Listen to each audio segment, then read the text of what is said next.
နောက်တစ်ခုဥဒ္ဒနသုလဓမ္မပါဠိဇတ်ကြည့်လိုက်ရင်ဥဒ္ဒနဘုရားအလောင်းတော်က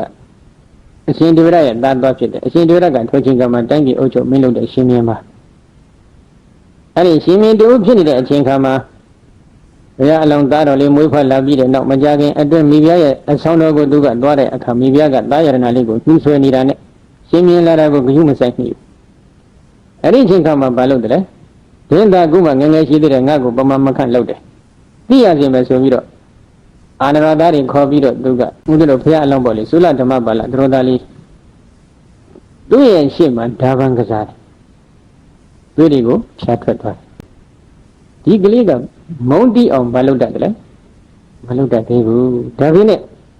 သူနဲ့သူမကျင်တဲ့ချက်တွေခြံရံပြီးတော့ကံတကုပြည့်စုံပြည့်ထောင်ခဲ့တဲ့အတွက်သူကိုသူတွေ့တဲ့အချိန်ခါမှာရက်ဆက်ကြမ်းကြုတ်တဲ့စိတ်ထားတွေမရှိဘူးလားရှိနေတယ်ဘုရားလောင်းဘက်ကဒီစိတ်ထားမရှိဘူးအရှင်ဒေဝရအလောင်းဘက်ကဒီစိတ်ထားရှိတယ်ကိုယ်သားကိုကိုယ်တတ်ရဲတယ်ဆိုတဲ့စိတ်ထားကြည့်စမ်းကြည့်လားကိုယ်သားသမီးကိုကိုယ်တတ်ဖြတ်ရဲတယ်ဆိုတဲ့စိတ်ထားတွေဒါတန်မှန်စိတ်ထားမျိုးဟုတ်နိုင်မလားမဟုတ်နိုင်ဘူးကံတွေကိုရမ်းပြီးထူထောင်တဲ့မလားမထူထောင်သေးဘူးမိမိတို့ကကောင်းမှုကုသိုလ်သိတဲ့အချိန်ကမှဒုဘောတုမကျင်တဲ့ချက်တွေနဲ့ဝေယဝိသကုသိုလ်ကံတွေလုပ်ကြတယ်ဒုဘောတုမကျင်တဲ့စိတ်ထားတွေနဲ့ဒါနကံတွေသီလကံတွေသမထကံတွေဝိပဿနာကံတွေပြည့်စုံပြည့်ထောင်ကြတယ်ဒီကံတွေကတစ်ချိန်အကျိုးပေးမှုရအခါခွင့်သိလို့ဒုနဲ့ဒုပြန်ပြီးကြောင်းကြဆုံကြမယ်ဆိုရင်လည်းဒုဘောတုကျင့်မှုရှိနိုင်မလားဘယ်နဲ့တော့ပြိတ္တတယ်